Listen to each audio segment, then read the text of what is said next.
Hi guys, my name is Natalie and I will be your nurse for the day. And this is our patient, Ashley. Before we start the procedure or the assessment, the first thing to do is do the proper hand washing to make sure that there's no contaminants and no bacteria or um, that will be transferred to the patient. So you have to wear gloves as well. So now we'll be doing the head and neck assessment. So during the head and neck assessment, we will be assessing the following structures. So the head, the neck, and for the head, it includes the face, it includes the hair, the eyes, the nose, the mouth, the ears, and also the temporal arteries and sinuses. Now for the neck, it includes the lymph nodes, like here, the one that you can see here, carotid artery, so the big vein on your neck, the cranial nerves, thyroid gland, trachea. So let's proceed. Now for the head, you should inspect the face and the hair. So you have to inspect the overall appearance of the face. So let's say the eyes, the ears, they have to be in the same level. Not here, higher than this, or the other one lower. And the eyes as well. So you have to check if the head is in the, or it has an appropriate size for the body. So you have to make sure that it's let's say symmetrical to the body, because as you can see, like people with hydrocephalus, they have like bigger head and smaller body. Now the face also have to be symmetrical, like no drooping of the face on one side, or the eyes or lips.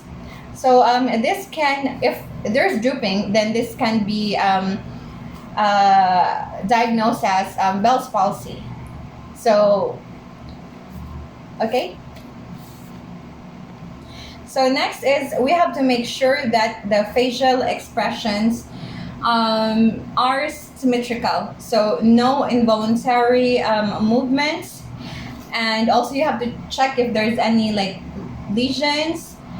You have also to test the cranial nerve 7, which is the facial nerve. So have the patient close their eyes tightly. So can you close your eyes tightly? And then smile. And can you open your eyes? And then do the frowning face. And then puff your cheek out. Great. Okay. So next is we have to check the temporal area. So it's over here. So in order to palpate, you have to use your index and your middle finger. So you do this. And then if you think that it's okay, you have to do another assessment. So the next thing is we will use the stethoscope to check for bruises. So let's do it.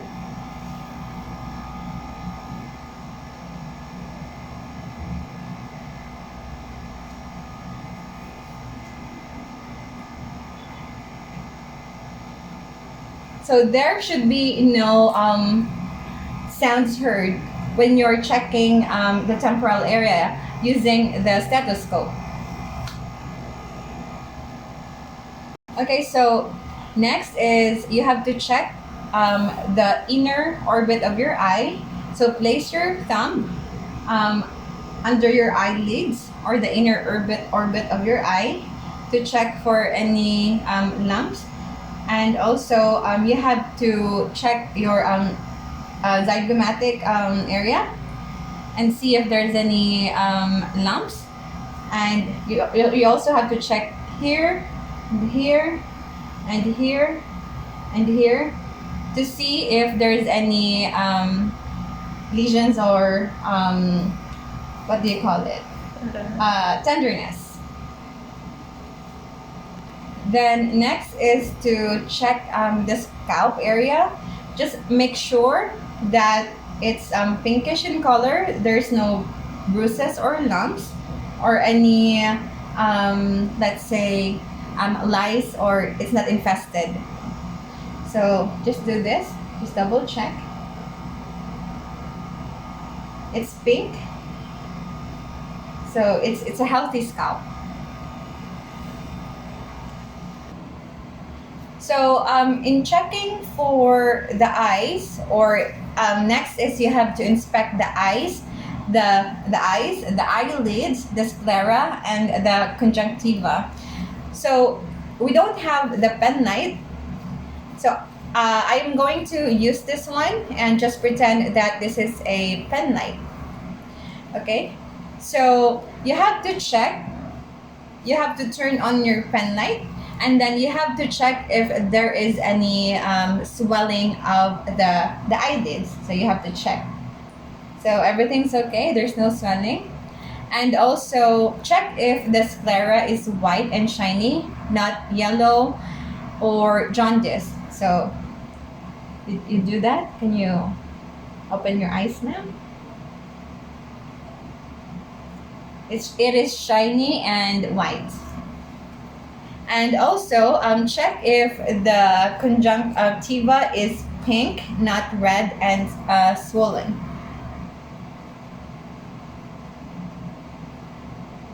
So it's perfect. It's healthy. And then next is you have to check if the pupils are clear and not cloudy. And also make sure that the pupil are in normal size. So it should be 3 to 5 mm and equal. So next is to check for if it's reactive to light. So all you have to do is to dim the lights and have your patient look at a distant object. So ma'am, can you look this way? Okay. And then check if the pupils are well dilated. So yes, it's healthy and normal. And then next one is to check or to shine the light from the side of each eye. So just pretend that this is a pen light, and it is on, the bulb of the pen light is on. So from the side to the inside of the eye. And then the other one. Okay, and so you have to note that the pupil responded. So the eye with the light shining in, it should constrict. So I can see that it constricted. And also you have to make sure that the size would go from 3 to 1 mm since it's constricting. And also the other side should constrict as well.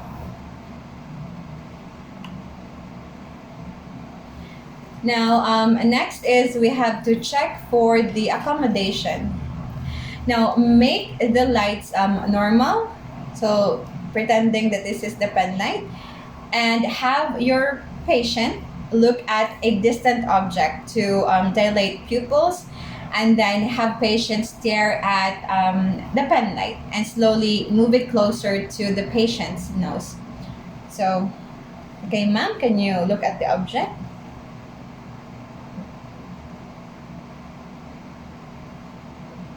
Now watch the pupil response. The pupil should constrict and equally move to cross. If all of these findings are normal, then you can document PERLA. Now, the next thing to check is the ears of your patient. So, the ears. Now, check if there's any drainage or earwax or abnormalities. So, okay, check. And also on the other side, you have to check.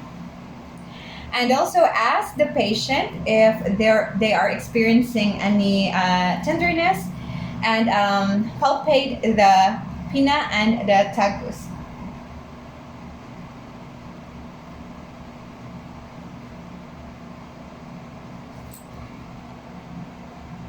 So I am now asking the patient, ma'am, can you feel any tenderness or pain? No. No? Okay, thank you. And also, you have to palpate the mastoid process for swelling or tenderness. Okay, so ma'am, let me check your at the back of your ear. Are you feeling any pain? No. No? So there's no tenderness or swelling in the mastoid process. So it's normal. It's healthy. So the next assessment that we will be doing with our patient is to test the cranial nerve 8, or the vestibulocochlear nerve. So in order to test it, you have to do a hearing by occluding one ear and whispering 2 words, and have the patient repeat them back. So you also have to repeat it on the other ear. So all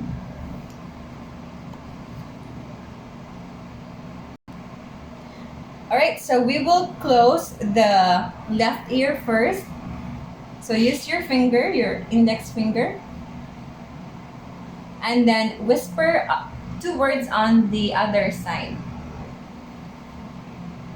There's no food. Nothing stupid. Thank you. And then do the same on the other side. So the next assessment that we will be doing with our patient is to inspect the tympanic membrane. So since we don't have an otoscope, we will just explain it to you. So you have to use an otoscope to look at the tympanic membrane, and it should appear as a pearly gray or translucent in color, and it also should be shiny.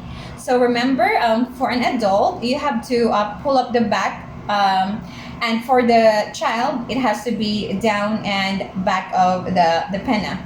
And also, the cone of the light should be at the 5 o'clock position in the right ear and 7 o'clock position in the left ear. Now, the next thing to do is to inspect the nose of your patient. Now, it has to be symmetrical, or the midline of the body, or at the septum, and check for any deviation. So it's symmetrical to the body. Now, check for any drainage. So you have to ask the patient if they are having any discharges. So, ma'am, are you having any discharges with your nose? No. No discharges, correct? Yes. Okay. Now, a third is to use your pen light to shine the inside of the nose of the patient and look for any lesions, redness, or polyps. So turn on your pen light, the pretend pen light, then just check and see if there's no polyps, lesions, or redness. So as I can see, everything is normal. Then have the patient close one nostril and have the patient breathe out of it, and do the same for the other part of the nose. So can you please close one side of your nose, ma'am, and breathe out? And how about the other one? And breathe out. So, how does it feel, ma'am? Okay? No problem at all? Perfect. Okay, and next is you also have to check for the cranial nerve 1 or the olfactory nerve. So you have to have the patient close their eyes and place something with a pleasant smell or let's say perfume. So I'll use this one.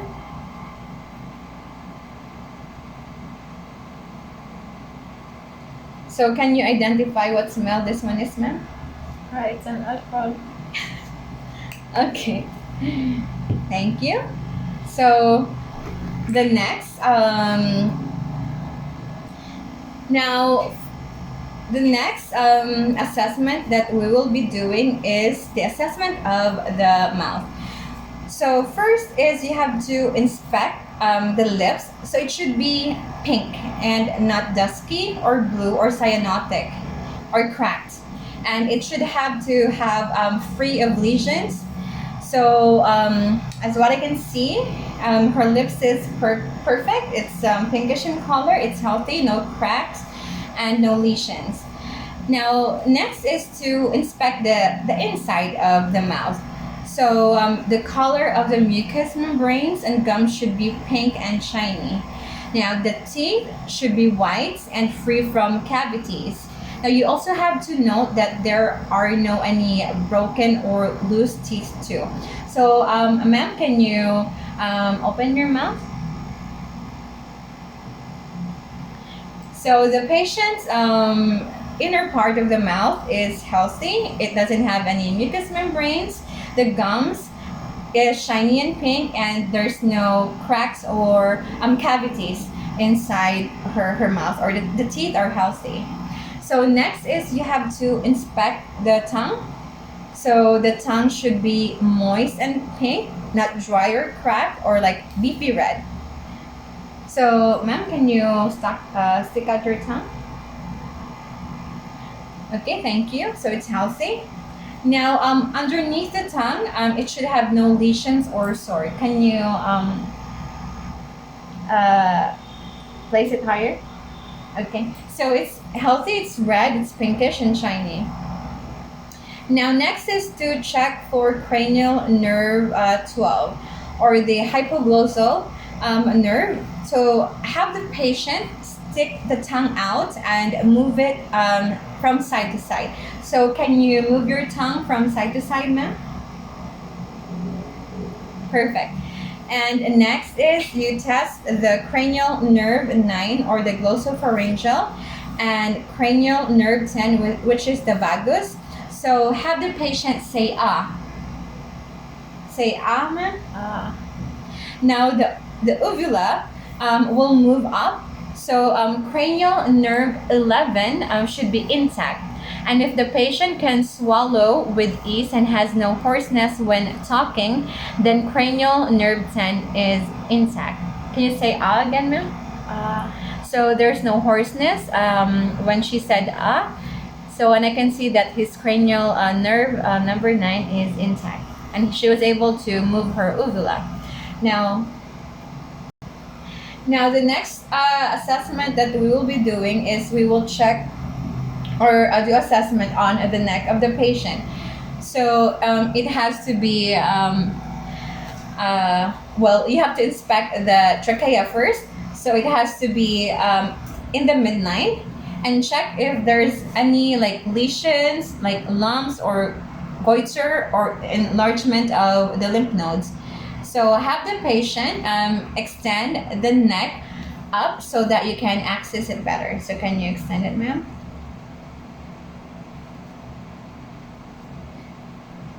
Okay, now next is you have to test for cranial nerve number 11 or the accessory nerve. So have the patient move her head from side to side and up and down and shrug shoulders against resistance. So can you move your head first, ma'am, from side to side? And up and down, and shrug the shoulders for resistance. So next is you have to inspect the jugular vein distension. Now place the patient in a supine position or at 45 degrees. So can you do a supine position, ma'am? And have them turn the head to the side, ma'am. And note that there are no enlargement of the jugular vein. So there's no enlargement present. So next is to palpate the lymph nodes with the pads of your fingers, and also feel for lumps, hard nodules, or tenderness. So you also have to inspect or palpate the trachea and confirm that it's in the midline. So you have to check if it's in the midline. Now you also have to palpate the thyroid gland from the back. Now note for nodules, tenderness, and enlargement. So normally you can't palpate it. So this is where you can check for the thyroid gland. And next is to check for or palpate the carotid artery. So it should be one side at a time. And you can, or it should be graded as a 0 to 4 plus or 2 plus is normal.